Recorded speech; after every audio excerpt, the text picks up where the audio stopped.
మీ అందరికీ కూడా తెలుసు ఎన్డీఏ కూటమి అధికారంలోకి వచ్చిన తర్వాత నుంచి కూడా ఏ ఒక్క నెల కూడా మిస్ కాకుండా ప్రతి నెల పెన్షన్లు ఇచ్చే కార్యక్రమానికి ఒక భరోసా కల్పించే పేదలకి భరోసా కల్పించే కార్యక్రమానికి సాక్షాత్తు ముఖ్యమంత్రి గారు నారా చంద్రబాబు నాయుడు గారు ప్రతి నెల కూడా ఒక్కొక్క నియోజకవర్గంలో ఒక గ్రామానికి వెళ్ళి ఆ గ్రామంలో పెన్షన్ డిస్ట్రిబ్యూషన్ చేయడమే కాకుండా గ్రామం తాలూకా స్థితిగతులు కూడా తెలుసుకునే విధానంలో ప్రతి నెల కూడా కంటిన్యూస్గా వెళ్ళే కార్యక్రమం మీ అందరికీ తెలుసు. దానిలో భాగంగానే ప్రతి నెల ప్రతి క్యాడర్ కూడా ఎన్డీఏకి సంబంధించిన కూటమి సభ్యులు అదేవిధంగా అధికారులు అందరూ కూడా ప్రతి పెన్షన్ కూడా ఇంటికి తీసుకెళ్లి ఎర్లీ మార్నింగే తీసుకెళ్లి వాళ్ళ ఇంటికి తీసుకెళ్లే కార్యక్రమాన్ని కూడా శ్రీకారం చుట్టడం జరిగింది. ఈరోజు చాలా ఇప్పుడు భారతదేశం మొత్తం మీద చూసుకుంటే పెన్షన్లు కూడా అతి ఎక్కువగా పెన్షన్లు ఇచ్చేది కూడా ఆంధ్రప్రదేశ్లో ఉన్న సంగతి కూడా మనందరికీ కూడా తెలుసు. ప్రత్యేకంగా ఈరోజు మనం పెన్షన్ సంగతి చూసుకుంటే ఒక్క డిసెంబర్ నెలలోనే 63,25,999 మందికి ఈరోజు పెన్షన్లు ఇవ్వడం జరుగుతుంది. దాని పెన్షన్ రూపంలో సుమారు ఈ ఒక్కరోజు 2,739 కోట్ల రూపాయలు పెన్షన్ రూపంలో ఈరోజు పేదవాళ్ళకి ఇవ్వడం జరుగుతుంది.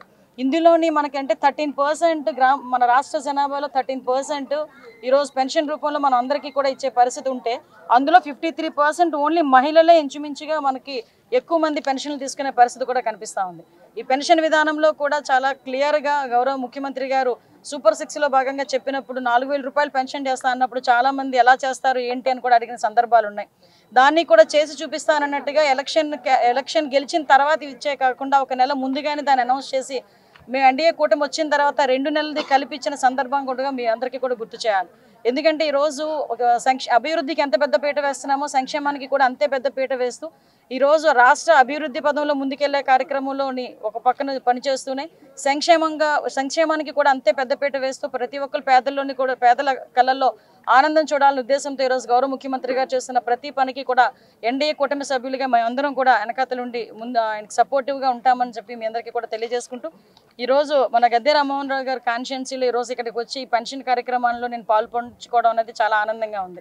ఎందుకంటే ఒక సీనియర్ మోస్ట్ లీడర్, ఒక సీనియర్ మోస్ట్ నాయకుడు 5 సార్లు ఎమ్మెల్యేగా నెగ్గి నియోజకవర్గంలో అభివృద్ధి కార్యక్రమాల్లో చురుగ్గా పాల్గొనడమే కాకుండా మాకులాంటి చాలా మందికి మార్గదర్శకంగా నిలిచే వ్యక్తి ఈరోజు. ఎందుకంటే చాలా మృదు స్వభావి, రాజకీయాలు ఉండేవాళ్ళు చాలా రఫ్గా ఉంటారు, అందులోని విజయవాడలో ఉండేవాళ్ళు కొంచెం రఫ్గా ఉంటారు అనుకుంటాం. కానీ మా గద్దె రామ్మోహన్ రావు గారిని చూస్తే నాకు ఎప్పుడు అనిపిస్తుంటుంది ఇంత సాఫ్ట్గా కూడా రాజకీయాలు చేయొచ్చు, 5 సార్లు కాదు 6 సార్లు కూడా గెలవచ్చు ఇలా కూడా ఉండి అని చెప్పి ఇలాంటి సీనియర్ల ద్వారా మేము నేర్చుకునే చాలా సందర్భాన్ని నేను చూస్తున్నా.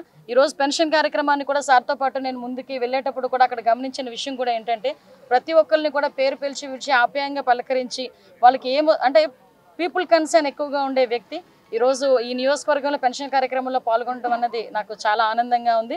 అదే రోజు ఈరోజు కార్యక్రమంలో భాగంగా ఈరోజు సార్ కూడా ఒక శంకుస్థాపన కార్యక్రమాన్ని కూడా శ్రీకారం చుట్టడం జరిగింది. ఈరోజు ఎక్కడైతే ఈ రిటైనింగ్ వాల్ ఏదైతే ఉంది రిటైనింగ్ వాల్కి కూడా 1,40,00,000 రూపాయలు పెట్టి ఈరోజు ఒక శంకుస్థాపన చేయడం కూడా చాలా ఆనందంగా ఉంది. దిత్వా తుఫాన్ మీ అందరికీ తెలుసండి. ఇప్పుడు శ్రీలంక అతలాకుతలమయ్యి ఇంచుమించుగా చాలా మంది ప్రాణ నష్టం కూడా జరిగింది. ఓవరాల్గా మనం చెప్పాలంటే ఈరోజు ప్యారలల్గా వెళ్తుంది. ఇప్పుడు మనకి ఏంటంటే డీప్ డిప్రెషన్ నుంచి డిప్రెషన్కి కన్వర్ట్ అయింది.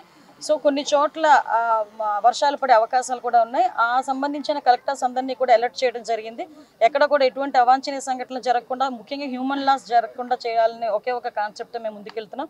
ఏదైతే ప్రాపర్టీ లాస్ కూడా మినిమైజ్ చేయాలని కాన్సెప్ట్తో వెళ్తున్నాం. మీరు అబ్జర్వ్ చేసుకుంటానండి ఇంతకు ముందు కన్నా ఈ రోజు మనం చూసుకుంటే మోంతా తుఫాన్ బుడమేరు దగ్గర నుంచి గౌరవ ముఖ్యమంత్రి గారు ప్రత్యేకమైన దృష్టి పెట్టి తుఫాన్లు వచ్చేటప్పుడు ఎలా ఎదుర్కోవాలి, తుఫాన్ అనేది న్యాచురల్ కలామిటీ, దానికి సంబంధించి మనం ఎదురెళ్ళడం కాదు, దాని వచ్చిన తర్వాత దాని నష్టాన్ని ఎలా తగ్గించుకోవాలన్న దాని మీద ఈరోజు ఆర్టీజీఎస్తోని కూడా కోఆర్డినేట్ చేసుకొని డిజాస్టర్ మేనేజ్మెంట్ ఆర్టీజీఎస్ 2 కొలాబరేషన్తోని కూడా ఈరోజు ఎలాంటి తుఫాన్ వచ్చినా కూడా ఎదుర్కోవడానికి సిద్ధంగా ఈరోజు మన యంత్రాంగం కూడా పనిచేస్తూ ఉంది. ఎంతవరకు పనిచేస్తుందంటే ఈరోజు రాష్ట్రం మొత్తం మీద ఎన్ని ఎంఐ ట్యాంక్స్ ఉన్నాయి, ఎన్ని బ్యారేజెస్ ఉన్నాయి, ఇలాంటివన్నీ కూడా మనం చెక్ చేసుకోవడం. ఏదైనా వర్షం పడిందంటే క్యాచ్మెంట్ ఏరియాస్ నుంచి ఎంతవరకు వాటర్ రావచ్చు, చుట్టుపక్కల ఎన్ని సెక్రటేరియట్స్ ఇనండేషన్ జరిగితే కనుక అక్కడ మనం నియర్ బై ఎటువంటి షెల్టర్స్ ఉన్నాయి, ఇవన్నీ కూడా ముందుగానే ఆర్టీజీఎస్ నుంచి ఆ సంబంధిత అధికారులకి అలర్ట్ వెళ్ళే పరిస్థితి కూడా ఈరోజు మనం అంత టెక్నాలజీని కూడా బేస్ చేసుకుని ఈరోజు పనిచేస్తున్నాం.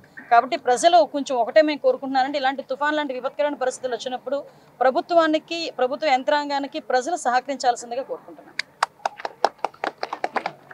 ఈ రోజున పెన్షన్ని హోమ్ మినిస్టర్ గారు అనిత గారికి మనస్ఫూర్తిగా కృతజ్ఞత తెలియజేస్తూ ఇది మా కార్యకర్తలందరూ కూడా ఒక మోటివేషన్. ఎందుకంటే ప్రతి నెల ఉదయాన్నే 5 గంటలకి 6 గంటలకు మొదలుపెట్టి అందరూ కూడా పెన్షన్కి వెళ్తున్న సందర్భంలో హోమ్ మినిస్టర్ గారు వాళ్ళు ప్రత్యేకంగా మన నియోజకవర్గానికి ఇచ్చేసి, విజయవాడ తూర్పు నియోజకవర్గానికి ఇచ్చేసి కొన్ని పెన్షన్లు ఇచ్చి వాళ్ళతో కూడా మాట్లాడటం జరిగింది.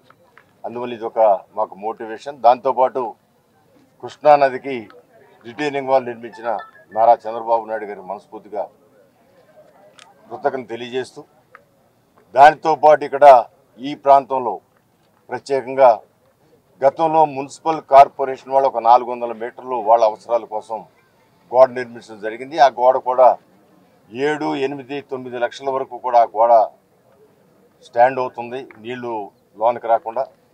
పోయిన సంవత్సరం 12 లక్షల క్యూసిక్స్ వచ్చినప్పుడు ఆ రోజు నారా చంద్రబాబు నాయుడు గారు అర్ధరాత్రి కూడా మర్నాడు పగలు 2 పర్యాలు వచ్చి పరిశీలించడం జరిగింది. ఆ రోజున అది పొర్లి, ఈ ఉన్న గోడ పొర్లి నీళ్లు వచ్చి చాలా కుటుంబాలకు ఇబ్బంది జరిగి ప్రభుత్వానికి కూడా చాలా నష్టం వచ్చింది. అందువల్ల దాన్ని కూడా పూర్తి చేయడానికి నారా చంద్రబాబు నాయుడు గారి ఆదేశాల మేరకు కార్పొరేషన్ వారు 1,60,00,000 రూపాయలు వెచ్చించి దాన్ని కూడా నిర్మాణం చేస్తే, ఇక ఇప్పుడు కూడా మనం చూసాం ఈ సంవత్సర కాలం 6 నెలల పాటు వరద వచ్చింది.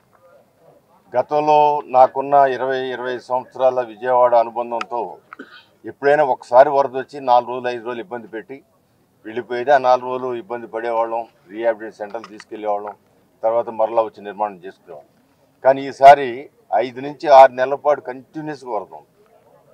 ఈ వరద నుంచి 1,00,000 కుటుంబాలు ఉన్న ఈ ప్రాంతాన్ని కాపాడింది ఈ రిటైనింగ్ వాల్.